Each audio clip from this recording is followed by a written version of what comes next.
Y lo anunciado, amigas y amigos, González lidera la intención de voto y Daniel Noboa está en caída libre. Lo vamos a analizar junto al doctor Omar Maluk de Maluk Research, a quien le damos la cordial bienvenida. Preguntándole primero, doctor, si ya se compró el kit de seguridad del Nuevo Ecuador, un pito, unas velas y unos fósforos para afrontar los apagones nocturnos. Gracias, tengo de todo ya, estoy bien provisionado. Tengo las baterías esas para cargar celulares, tengo la lamparita que se conecta también con el celular o se conecta con la batería. Estoy bien aprovisionado. Eh, Esperemos que esto termine en algún momento, ¿no? Pero según el SENACE y las proyecciones de los expertos, dice que podrían prolongarse hasta abril los apagones. Bueno, en menor intensidad, claro está. Ya no 10, 12, 14 horas, ni 34, como le pasó al Cantón El Naranjal, pero por lo menos ya van a ser quizás unas 2, 4 o 6 horas. En ese contexto, Omar y doctor, muchísimas gracias por haber aceptado la invitación. ¿Cómo ve y analiza el escenario político tras los apagones? ¿Se podría estar hablando de una reconfiguración del escenario tras ya prácticamente un mes de cortes de luz en el país? Bueno, sí, el tema es que la caída de candidato Daniel Noboa no es tan dramática como piensan. Es apenas un 3% lo que ha caído. Y eso tiene una explicación. Según las estadísticas que yo tengo, y que debo mencionarle que el Consejo Nacional Electoral, cuando yo publiqué mi encuesta de septiembre por WhatsApp, me llamaron a reclamar y me dijeron que yo no puedo hacer pronósticos electorales, no estoy calificado por ellos aún. Y mi calificación ya va a tener un mes y no me la aprueban, lo cual es realmente preocupante que estén tomando ese tipo de acciones con Maluk Research. Pero ya tendrán ellos sus razones o a sus presiones, seguramente, presión de alguien con mucho poder para no calificar a Maluk Research. Pero sí puedo comentar sobre las tendencias. A ver, lo que está pasando Esta aquí, caída de 3 eh, puntos, estamos hablando de que en su hay una anterior caída. encuesta era de un 32% la intención de voto de Daniel Noboa, o sea, ha caído al 29%. Era del 30% aproximadamente, ha caído un 3%. Pero, a ver, todos esperaban una caída mayor, ¿no? Pero cuando se les pregunta quién cree usted que es responsable de esta crisis, los votantes o los que quieren votar por Daniel Noboa, los que manifiestan su intención de votar por Daniel Noboa, dicen la culpa es de Guillermo Lazo. O sea, no asumen la responsabilidad y entran en un proceso de negación. Niegan. Obviamente, cuando se le pregunta por Tuachi Pilatón, por qué no ha estado, no se terminó ese proyecto, entonces le echan la culpa a Lenín Moreno y a Lazo, pero no se echan la culpa a Daniel Noboa. Cuando se le pregunta qué pasa con el problema económico, por qué la caída en el Producto Interno Bruto del Ecuador, ¿qué opina usted sobre el tema económico? ¿De quién es responsable? Entonces responden, el responsable del gobierno anterior. Es una negación en que están los votantes o los potenciales votantes de Daniel Noboa, debido a que están empecinados a que él sea reelecto. Pero esas personas que están empecinadas son un 27% de empecinados, porque de los que votaron por él, el 52% en la segunda vuelta, ya un 25% dijo Viri cambia. Y ya están ellos buscando otro candidato. Unos han ido con Luisa, otros han ido con Topic, otros han ido con las minorías. Y lo que sí se observa es que Luisa está muy estable y que la diferencia con Daniel Noboa se está aumentando. Y Topic está subiendo, no como dicen, no supera el 10%, pero algo ha subido. Entonces, de aquí a los próximos 2 meses, noviembre y diciembre, esperemos que algo suceda en la campaña o en la pre-campaña, como la quieran llamar, para que esta situación cambie un poco más. Aquí está bien. Doctor, y en este marco y en este sentido que estamos viviendo, usted recuerdo que en una de sus intervenciones nos había comentado o había comentado a la opinión pública que el descontento de Daniel Noboa, de los votantes de él, de ese conglomerado que le dio el apoyo, tan solo el 5% de descontentos no le dé nuevamente la confianza, podría estarse hablando de que incluso no llegara a la primera vuelta, o se refería a la segunda vuelta. No, me refería a la segunda vuelta. En ningún momento yo he dicho que Daniel Noboa no llega a la segunda vuelta. Perfecto. Daniel Noboa está muy opcionado de llegar a la segunda vuelta. Luisa González y Daniel Noboa, ellos dos. No veo que le puedan quitar el segundo puesto. Yo me refería que si un 5% de los que votaron en segunda vuelta está realmente arrepentido y que ese 5% no va a retornar a votar por él, entonces del 52% que sacó, 51.70% que sacó en la última elección de segunda vuelta, ya no llegaría al 50%, es decir, con un 5% fuertemente arrepentido, él no ganaría en la segunda vuelta. Y yo creo que esa probabilidad es bastante válida, es bastante posible que se dé. Perfecto. Probable. Y en este escenario, doctor, usted nos habla de que apenas un 3% y les dan la responsabilidad tanto a Guillermo Lasso como a Lenín Moreno.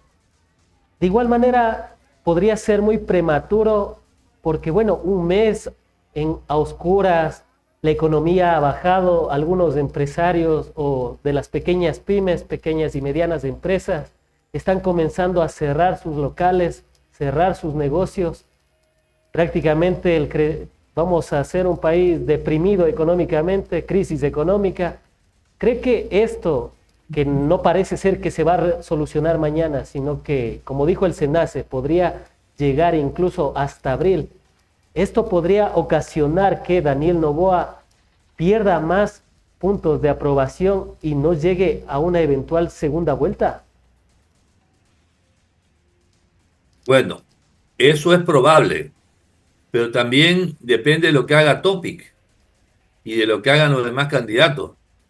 Porque yo lo he dicho varias veces y me mantengo en eso, de que si no lo atacan a Daniel Noboa, sino que le dan esas opiniones de Topic muy subliminales, tratándolo con un poco de cariño a veces, no funcionan en política. El que no va directo a la yugular de Daniel Noboa no lo va a bajar de la segunda vuelta. Entonces podremos quedarnos sin luz hasta febrero, hasta el momento de la elección. Y seguirá un porcentaje alto empecinado en que sea Noboa el presidente reelecto. ¿Por qué? Porque se ha dado una polarización muy fuerte, más grande que lo que había antes de la muerte de Villavicencio y más grande de lo que hubo después de la muerte de Villavicencio. Ahora la gente se declara abiertamente correísta un 30% y abiertamente anticorreísta un 15%. Entonces tenemos un 45% de la población que no quiere saber nada, tienen orejeras y no quieren ver al caballo al lado, no les interesa ver al caballo al lado. Y ese empecinamiento y esa bipolaridad que hay fuerte nos va a conducir a una segunda vuelta también fuerte, valga la redundancia, entre ambos candidatos. Pero esta vez parece que Luisa está más firme que el anterior y Daniel Noboa está más débil que el anterior.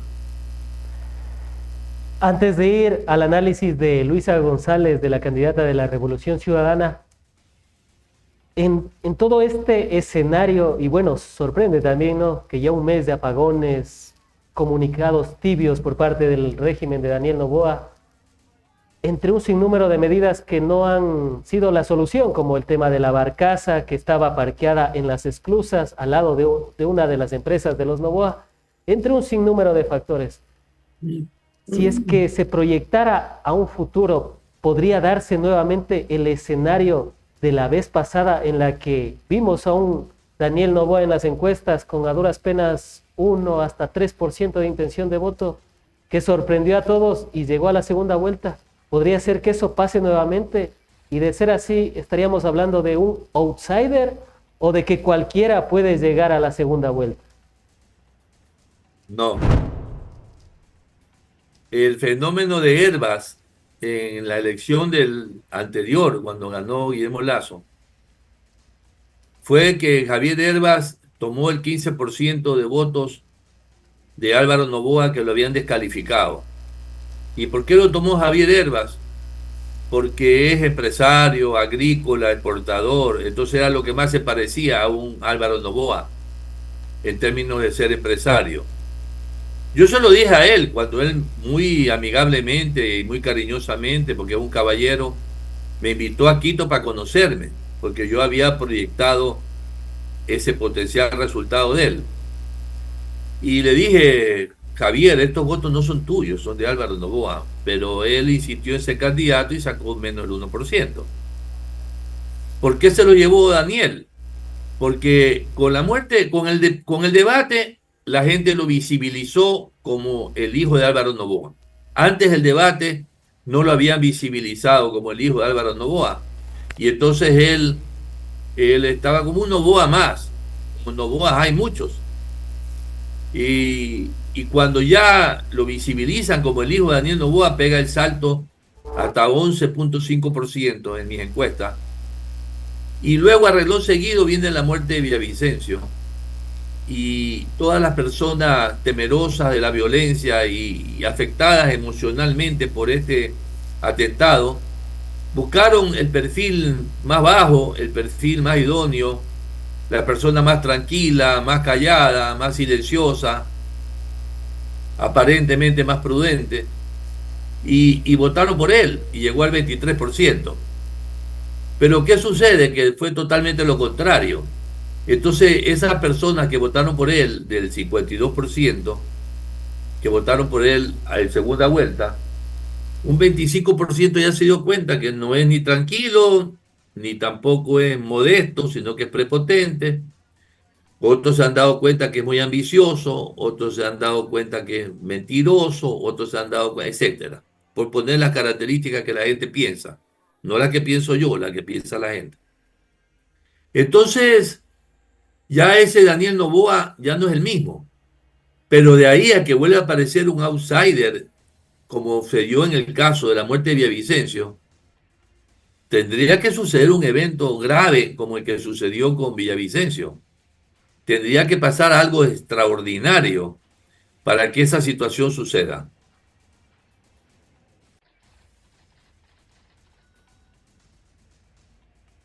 Del tema de un posible outsider, ya nos ejemplificó con el tema de Javier Herbas, pero en la anterior elección, ya con Noboa, se pudo decir que Noboa, con toda esta serenidad, por así decirlo, en la primera vuelta, y alejarse mucho del tema del anticorreísmo, que fue lo que algunas personas también lo vieron, en este momento podría ser que le va a perjudicar de cara al 2025, porque bueno, ya sabemos que no era como él decía en el discurso, que él no era anti, sino que en este momento realmente es anticorreísmo, antiprogresismo, incluso algunos piensan antiestado, porque es el Estado el que no está funcionando, y si él no hace que funcione el Estado, también podría ser un antiestado.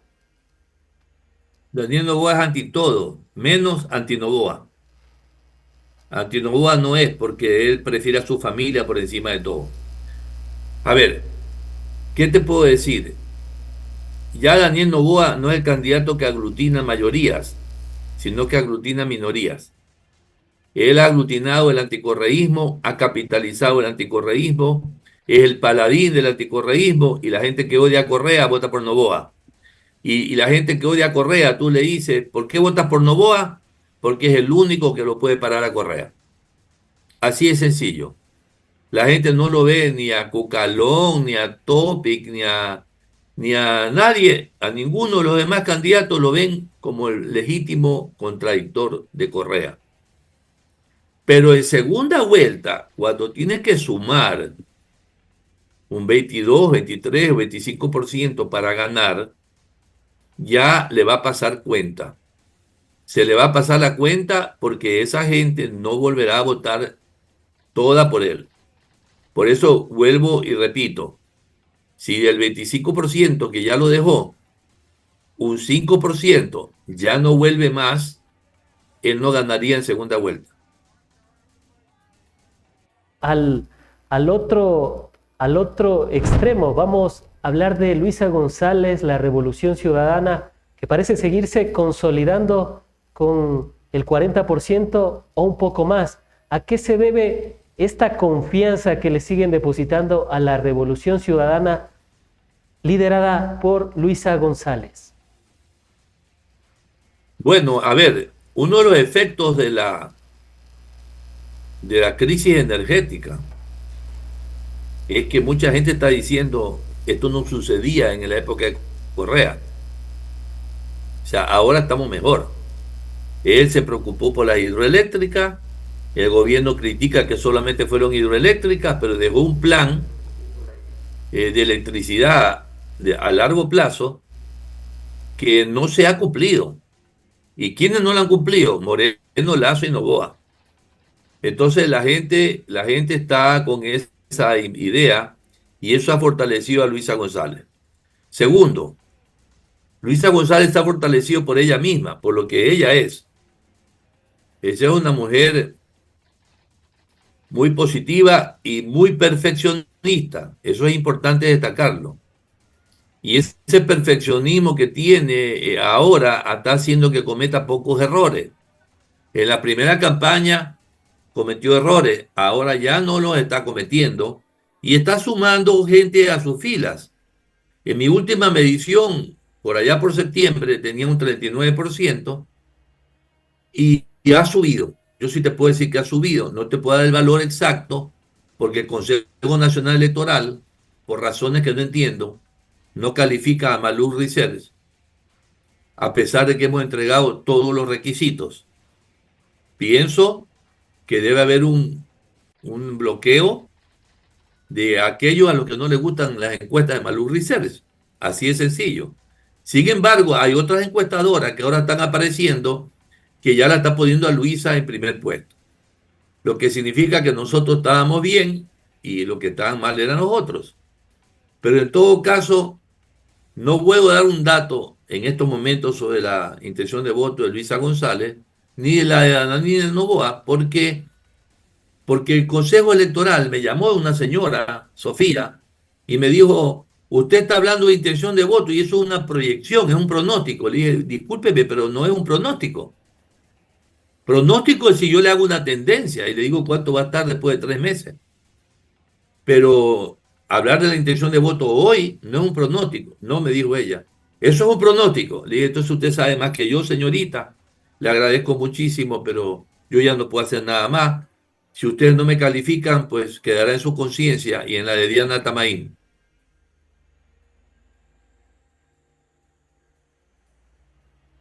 Son fotografías del día a día, o sea, digamos, hoy está un sol espectacular en la capital de los ecuatorianos, no sé cómo estará en Guayaquil, pero me imagino que está casi similar, pero otro día va a estar nublado, otro día va a estar lluvioso. Exacto. Qué raro que Exacto. le hayan dicho eso a usted, doctor. Bueno, se llama Sofía, por si acaso. Me llamó personalmente. Entonces, por WhatsApp. Entonces ya, ¿yo qué puedo hacer? Si tienen consigna, es claro que tienen consigna. ¿Cómo pueden decir que la intención de voto hoy es de topic, digamos, 10%, y es un pronóstico. Eso no es un pronóstico. Eso es lo que es hoy. No es una proyección hacia las elecciones. Entonces yo realmente no sé qué pasa, pero tienen bloqueado a Malú Research y el Consejo Nacional Electoral tendrá que responder esto porque esto está siendo violado y en sus derechos Malú Research. Pero yo estoy con paciencia, tranquilo, no me altero ni me molesta mucho, pero sí me preocupa la actitud. Podemos hacer el análisis. Si no hablamos de la intención, podemos hacer el análisis. Y en ese análisis, Exactamente. doctor, ¿usted cómo le ve el panorama de la Revolución Ciudadana de Luisa González y de toda la estructura del progresismo que encarnan en ellos? Tomando en consideración, y justamente revisaba los planes maestros de electricidad, y de hecho me dediqué a ver todos los planes nacionales del buen vivir, y ahí se veía una planificación, primero el tema de resolver la transmisión, luego el tema de las hidroeléctricas y luego la distribución. Quizás eso es lo que va a ver el electorado y a modo quizás de nostalgia de saber que del 2009 que se registró el último apagón, que no fue tan grave por supuesto, pero desde el 2009 hasta el año 2022 no se tuvo ningún apagón a nivel nacional. ¿Es eso lo que estarán viendo los afines a la Revolución Ciudadana, que en este caso está nuevamente apostando por Luisa González a la presidencia? Bueno, sí, o sea, es claro, es inobjetable. Es muy claro que la Revolución Ciudadana se caracterizó durante el tiempo que estuvieron en el poder de planificar, ¿no? Y es claro también que los gobiernos de Moreno, Lazo y Noboa no planifican. Puede ser que ahora recién esté planificando Daniel Noboa porque ya está con el agua hasta el cogote, pero, pero no han planificado y producto de eso tenemos, por ejemplo, 25 centrales térmicas paralizadas por falta de mantenimiento, porque no le han invertido un perno. De las 31 plantas térmicas que teníamos funcionando, solamente quedan 6.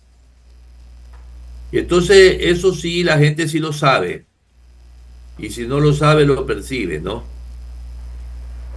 Y además del canibalismo que les están haciendo a las unidades termoeléctricas, hemos visto fotos de que de una central termoeléctrica le quitan el motor de la central que sirve, le pasan a otra, y algunos técnicos especialistas extraoficialmente nos lo han comentado. Obviamente no pueden salir porque usted sabe lo que les pasaría, pero esos también están denunciando y están vendiendo como que fuera nuevas. En todo esto, ¿cómo cree que debería de continuar Luisa González de la Revolución Ciudadana haciendo campaña? Usted ya nos ha dicho que ha corregido algunos errores, y ahora en qué es lo que ella, desde su criterio y haciendo como el análisis político, podría continuar sumando más votos, y quizás podría ser que hablemos de una sola vuelta, o sería muy prematuro para hablar y pensar de eso. Yo creo que es prematuro hablar de una sola vuelta, es prematuro. Porque cualquier cosa puede suceder en 4 meses. Respecto a las plantas térmicas y a la parte eléctrica, cualquier gobierno que llegue tendrá que coger esas 25 plantas térmicas que están sin funcionamiento y concesionarlas con el compromiso de que el concesionario privado que llegue invierta el dinero en hacerlas productivas. Porque si bien es cierto, esas plantas térmicas eran más costosas que la energía hidráulica, no son más costosas que lo que está costando la barcaza. La barcaza nos genera un costo de 14 centavos de dólar por kilovatio hora, y las plantas térmicas pueden llegar a ese nivel de costos. Por otro lado, todo el búnker que se llevan las barcazas es un búnker de producción ecuatoriana, es un fuel oil de producción ecuatoriana que podría servir para producir diésel. Entonces, yo pienso que cualquier gobierno que venga debería concesionar las plantas térmicas que están instaladas a lo largo y ancho de todo el país. Y segundo, terminar lo que es Toachi Pilatón, Sopladora, y iniciar un proyecto hidráulico emergente en otro sector que no sean los sectores más críticos. Pero también buscar proliferar, reproducir en todo el país la energía solar. Porque fíjense, una granja de energía solar grande puede producir 200 megavatios. Si logramos tener 5 granjas grandes de energía solar en el país, concesionadas, entregándoles el terreno, pero concesionarlas, no vender el terreno, no regalarlo, sino que bajo el control del Estado de alguna manera, mediante regulación, esas concesiones podrían generar 1.500 megavatios y salimos del problema que estamos actualmente. Doctor, pero hay algunos críticos, hay algunos expertos en el tema de energía eléctrica que han dicho, por ejemplo, con la última ley que envió Daniel Noboa a la Asamblea Nacional de manera urgente, económica urgente, en el tema eléctrico, hay el artículo 52, y en el artículo 52 dice para la construcción, creo que nadie estaría en desacuerdo, para la construcción de nuevas centrales termoeléctricas, por ejemplo, hidroeléctricas o fotovoltaicas, entre otras formas de energía eléctrica. Sin embargo, doctor, ahí también dice, en el artículo 52, dice para la operación y mantenimiento de proyectos prioritarios. ¿Eso no sería pasarle a manos privadas, por ejemplo, en el caso de las termoeléctricas, que no se le ha dado mantenimiento, pero que eso nos podría costar más como país? Porque claro, actualmente cuesta 14 centavos, pero un privado, usted sabe, doctor, que no va a llegar a cobrar lo mismo, sino que podría llegar a pasar como ocurrió en Argentina, una subida de 200, 300%, la primera vez que lo hizo Macri allá por el año 2018, si la memoria no me es frágil, y actualmente siguen con los tarifazos de manera exorbitante. ¿No cree que podría llegar a pasar eso? Aquí en el artículo 52 claramente dice para ser concesionada. Claro. Que es lo que yo estoy diciendo. O sea, en esto yo estoy de acuerdo con la propuesta de Daniel Noboa. O sea, que sean concesionadas las 25 o 31 plantas térmicas que hay en el país para que sean operadas y que funcionen correctamente, me parece bien. Porque cualquier ciudadano le va a responder a usted, yo prefiero pagar 14, 15, 16 centavos por kilovatio hora a no tener energía. Eso es clarísimo. Doctor, claro, o sea, se pasa la construcción, operación o mantenimiento de proyectos prioritarios a través de la concesión a manos privadas. Pero doctor, ahí va a ser, y la mayoría de expertos que hemos consultado nos dicen, pero es una forma camuflada de privatización. ¿Por qué? Porque si le pasa a 15, 20 años la operación de una termoeléctrica, por ejemplo, Termogas Machala, que es de ciclo combinado, va a ser en la rentabilidad. O sea, ellos van a poner o van a terminar colocando el precio de las tarifas, que actualmente son de 10 centavos. El problema... No podría ser ese... Continúe. Se nota que esos expertos no son buenos en economía, porque el problema no es que lo maneje un privado. El problema es que no se regule correctamente. Porque este es un país donde se regula muy poco. Nosotros deberíamos tener un organismo regulador fuerte. Si usted le pone a las plantas térmicas la regla básica de un monopolio, que es precio igual costo medio, automáticamente con precios Ramsey podría operar perfectamente a beneficio de la ciudadanía sin cobrar demasiado. El asunto es que No existe regulación. Los gobiernos neoliberales, como los de Moreno Lazo y ahora Noboa, para ellos no existe la regulación. Exacto. Yo soy muy partidario de la regulación estatal. Por lo tanto, yo pienso que hay que darle las empresas eléctricas a los privados. Estoy de acuerdo. En todo tipo de generación. Quizás no la hidroeléctrica porque es más estratégica, pero la térmica, la fotovoltaica y todas las demás que se generen, me parecen interesantes concesionarlas, pero regular el precio. El Estado puede regular y se puede reservar el derecho de regulación. Dejarlo libre, como hacen en Argentina. Es un gobierno neoliberal, pues Milei es un gobierno neoliberal. El señor Piñera en Chile fue un gobierno neoliberal.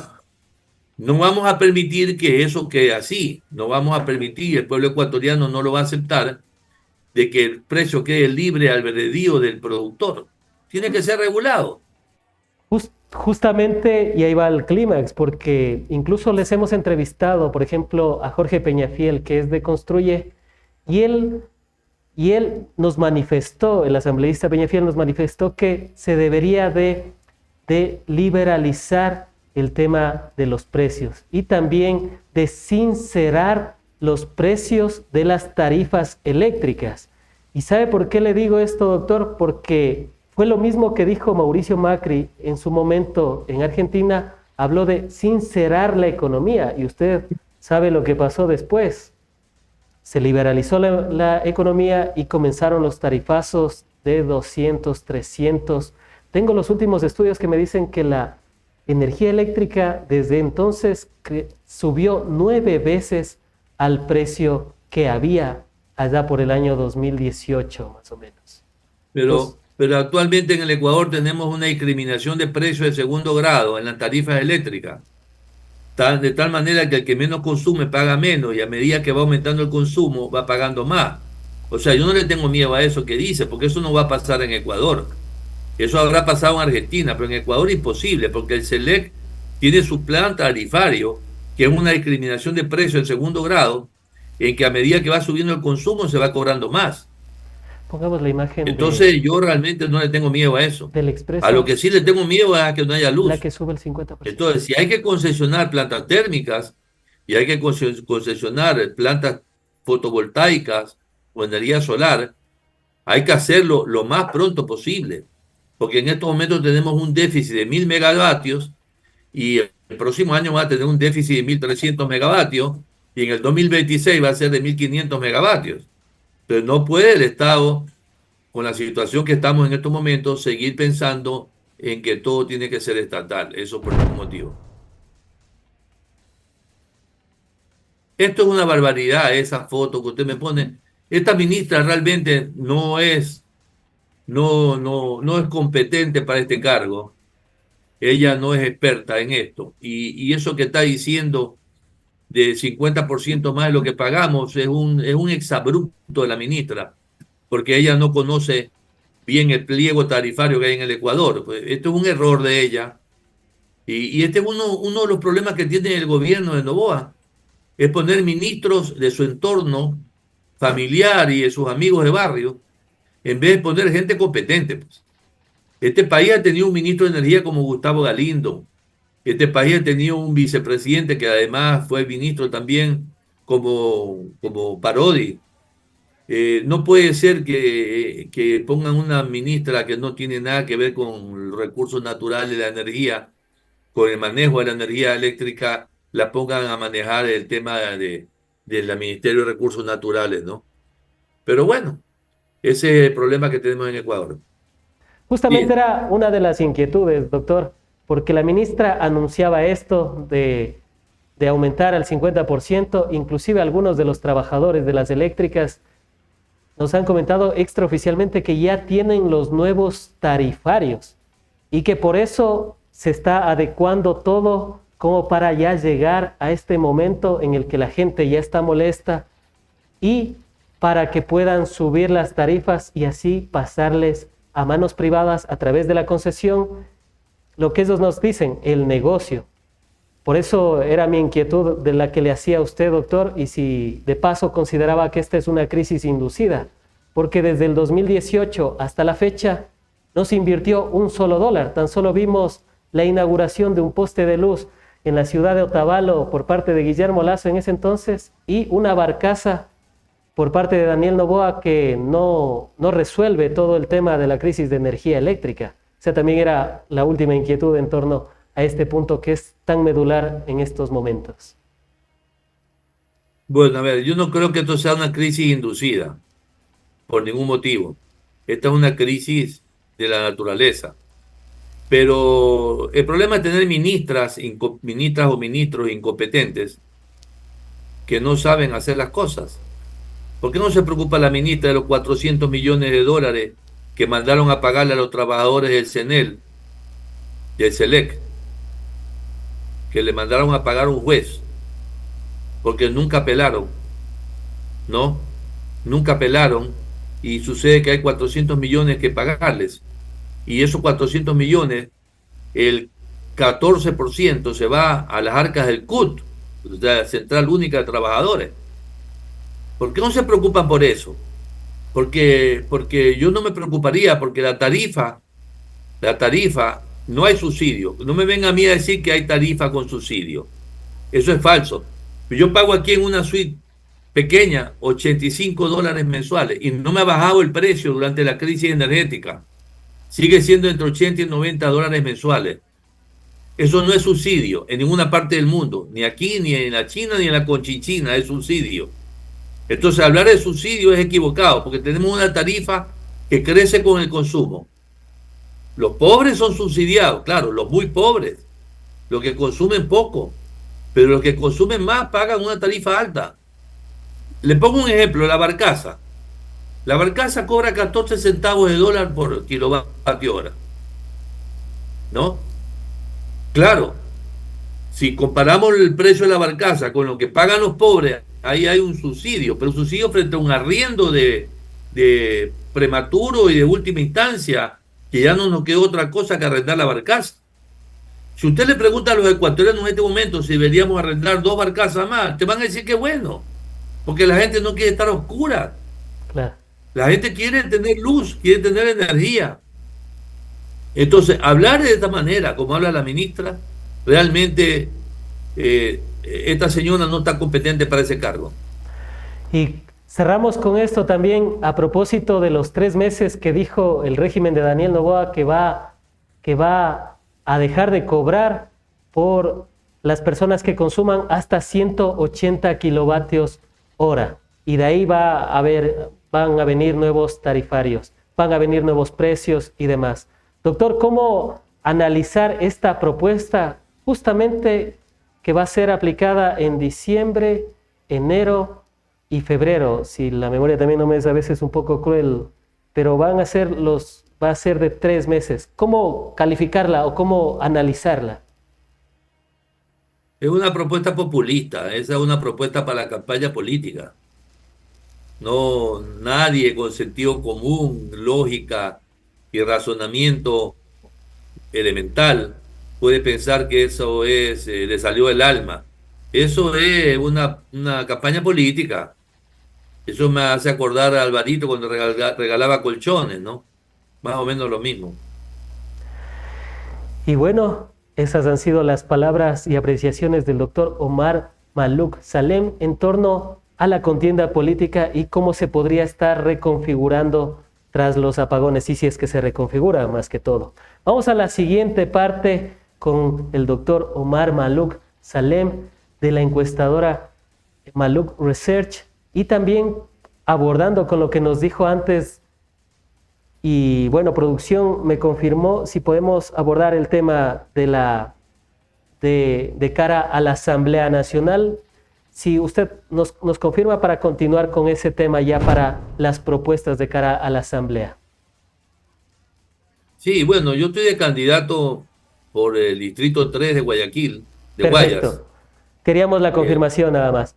Listo, estamos junto al doctor Omar Maluk hablando de la contienda y rumbo a la Asamblea Nacional del Distrito 3 de Guayaquil. Y para ello, doctor, primero, ¿por qué aceptar el reto de lanzarse a la Asamblea Nacional? y precisamente por el movimiento Reto. Doctor.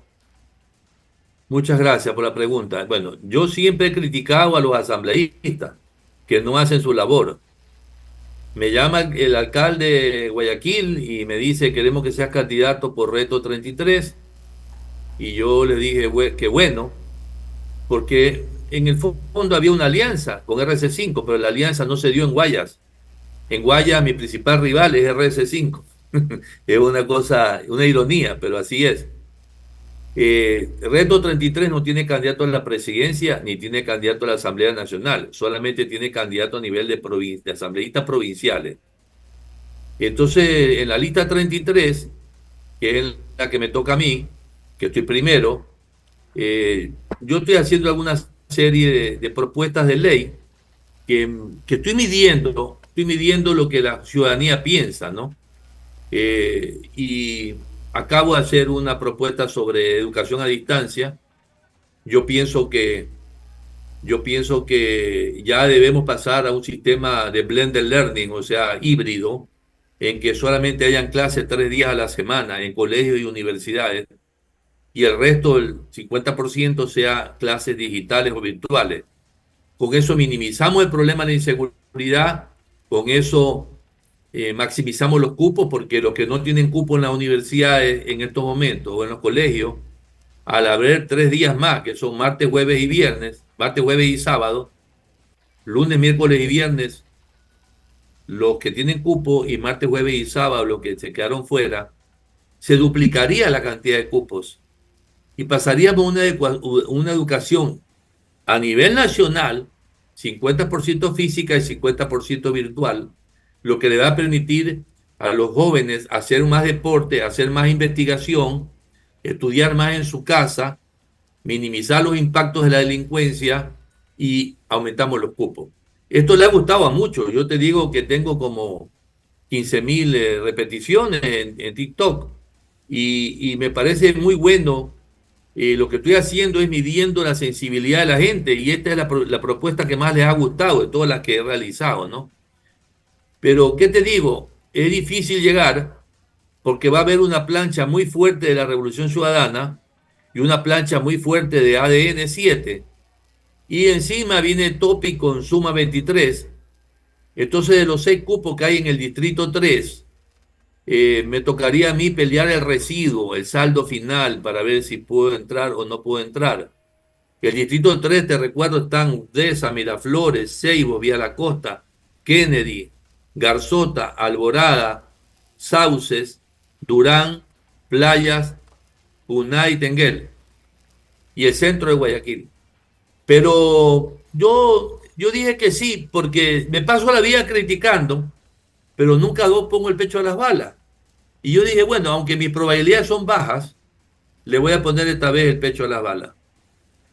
¿Y hay algún conflicto, o quizás por eso le llamaron del CNE, porque al ser candidato y también ser encuestador podría generar algún tipo de conflicto, o no existe alguna normativa que impida ser también encuestador y candidato a la asamblea, en este caso por el Distrito 3 de Guayas?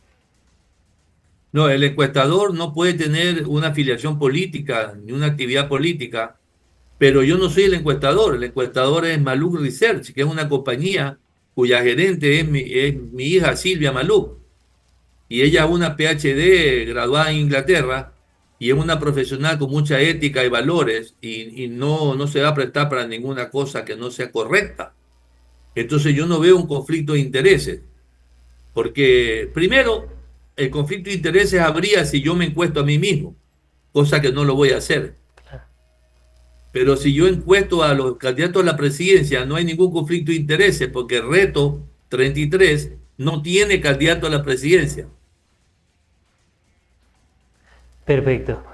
Y de cara a la asamblea, ya nos habló de su propuesta en el ámbito educativo y en los demás ámbitos que son los que más impacto han tenido en la ciudadanía ecuatoriana en estos últimos años. Por ejemplo, en el tema de la energía eléctrica, ¿cuál sería la propuesta o qué iniciativas impulsaría Omar Maluk como candidato y como legislador de la Asamblea Nacional? A mí me interesa mucho que se desarrolle a nivel nacional los paneles de energía solar en todas las casas del Ecuador. como en De Europa. tal manera que en el techo de tu casa puedas tener paneles solares para capturar energía solar, autoabastecerte, conectarte a la red y lo que te sobra entregarlo al sistema. Inclusive hay sistemas que son comunitarios, en que te conectas a una red de tu comunidad, o sea, de tu barrio, y tú puedes entregar energía a otros que la necesitan. Esto pasa por la red y el medidor te mide lo que estás entregando y lo que tú entregas se compensa con lo que el medidor te marque como consumo tuyo. Pero es un proyecto amplio, muy ambicioso, y espero que tenga cabida en la Asamblea Nacional, porque es una solución de largo plazo, de muy largo plazo, y que nos puede generar muchos megavatios, mucho más que el parque térmico, en el plazo de 2 años. Y en el ámbito, bueno, ¿qué ejemplo se puede tomar? Había revisado el tema fotovoltaico y en Europa me parece que ya es algo hasta más común, por así decirlo. Varias familias tienen este sistema y se interconectan e inclusive veía el tema de España, algo que nunca antes había pasado, que fue un impuesto al sol, que hasta los que tienen paneles solares les pusieron impuestos, pero bueno, como la anécdota le comento. Pero eso Bueno, ya está pragmatizado en algunos países. sí, es interesante eso, porque fíjate que mi propuesta es usar los techos de las casas. Porque en Europa han utilizado las plantaciones agrícolas, la tierra agrícola, y sucede que llegan a competir las granjas solares con las granjas agropecuarias. Y entonces se disminuye el espacio para sembrar y para producir productos agropecuarios. Entonces entran en conflicto de intereses. Muchas personas dicen, yo no quiero tener energía solar, pero sí quiero tener unos chanchitos ahí, tener una finca donde yo pueda poner mi vaquita. Eh, yo no creo que el Ecuador sea un país que se pueda destinar a tener muchas granjas solares, sino que deberíamos poner los paneles en los techos de las casas. Y tenemos tantas casas, tanta área de casa en las ciudades de la costa, de la sierra, de Loja, de las provincias de la costa, como Santa Elena, que pueden utilizarse como espacios para poner los paneles solares. No, y en torno a los demás proyectos que se podrían generar, se volvió a mencionar el tema geotérmico. ¿Cuál es la apreciación que usted tiene sobre estos proyectos que también estaban dentro del Plan Maestro de Electricidad, pero que vuelven a sonar después de 8 años?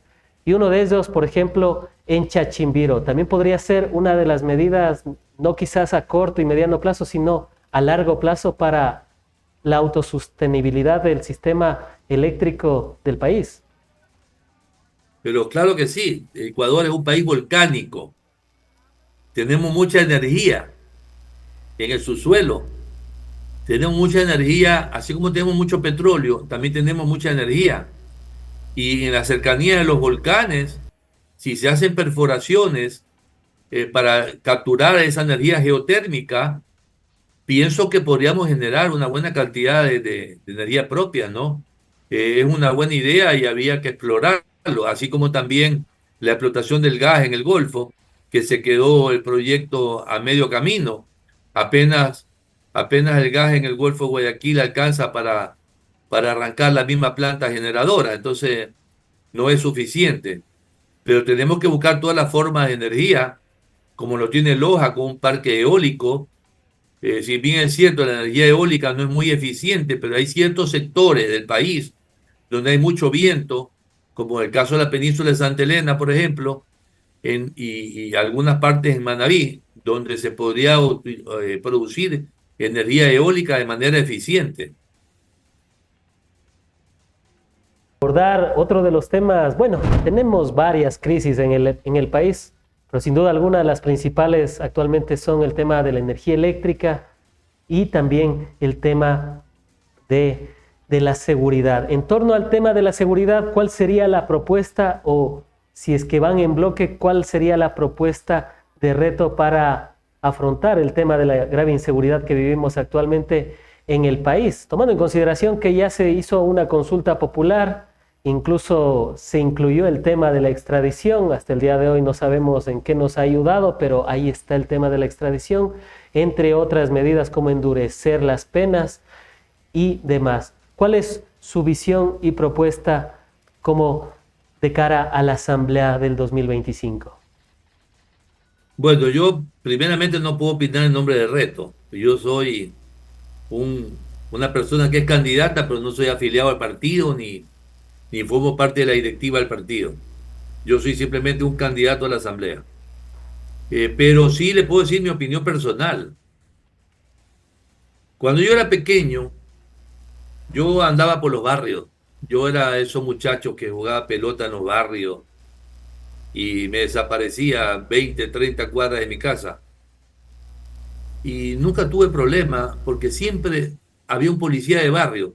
Yo me acuerdo del policía de barrio que se conocía exactamente que fulanito vive en tal casa, sultanito en otra casa, el doctor tal en la otra casa, el señor Jorgito en otra casa. Nosotros tenemos que retomar los policías de barrio, porque nos mandan unos policías allá de Cariapungo, nos la mandan de Bolívar, nos lo mandan de Quito, acá a Guayaquil, a que cuiden los suburbios de Guayaquil. No tienen idea ni dónde están parados. Pero si nosotros podemos tener policías que vivan en el mismo barrio y que esos policías sean policías de barrio, yo calculo que unos 4 motorizados en 2 motos pueden cubrir un barrio de 10 por 10 cuadras, o sea, de 100 cuadras cuadradas. Tendríamos mucho más seguridad que ahora, porque la mayoría de los asaltos es gente que está sola, que no tiene ayuda de nadie. Pero con policías de barrio motorizados que estén dando permanentemente vuelta, no metidos en un PAI, porque el proyecto de los PAI fracasó, porque se metían en el PAI y ahí se ponían a conversar, a vacilar y a muchas otras cosas menos andar patrullando. Queremos policías de barrio que patrullen y eso le va a dar más seguridad a la gente. Y con las leyes que ya se aprobaron, ¿cuál es su opinión? ¿Han servido de algo? Por ejemplo, el tema de la extradición, el endurecer las penas, ¿realmente sirve de algo para que al delincuente o a la persona que está extorsionando ya no lo haga? El endurecer la pena sirve, pero no tanto. La única pena que puede servir es la pena de muerte, que en Singapur a los delincuentes o a los narcotraficantes o a estos los matan. Pero esto no es Singapur, esto es Ecuador. Yo pienso que no es cuestión de endurecer las penas. Yo pienso que es cuestión de mayor educación para los niños y para los jóvenes, mayores oportunidades para la vida, para los jóvenes, porque la mayoría de los delincuentes están entre 15 y 20 años.